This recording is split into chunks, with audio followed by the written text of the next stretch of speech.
You know what, I've watched him in the past. I did not get a chance to watch him this year. I've flipped through a couple times and seen him on, playing late at night. But with the coverage now that the Big Ten Network's able to do, now you got so many. You got replays. You got their own version of Sports Center, and so there's a lot to watch in your own conference. But I used to watch the West Coast basketball a lot more, 2 or 3 years ago, before the Big Ten Network. Yeah, I've seen him in the past. A couple of them were obviously played for the Australian national team in the 19 and unders in New Zealand. So that's where I've seen a couple of their players 2.5, 3 years ago. And so they're very good. We obviously being able to win that league and have that kind of success is very impressive. But they're a good team. We just had a chance to watch about half of a game, and obviously their numbers speak for themselves, the way they shoot the basketball, rebound the basketball, and just have a lot of guys that can dribble, pass, and shoot, especially 1 through 4.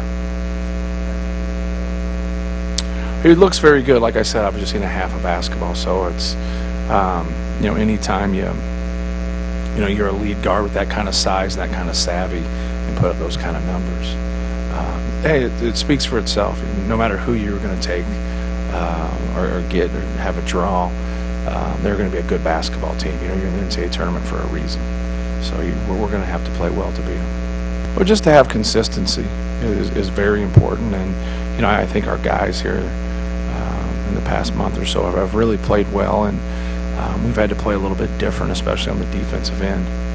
And we've had some huge wins, and we've shot the ball well, and really, obviously shot a lot of threes. But I think it's important for us to take care of the basketball and shoot a high percentage because we've allowed more points than we have in the past.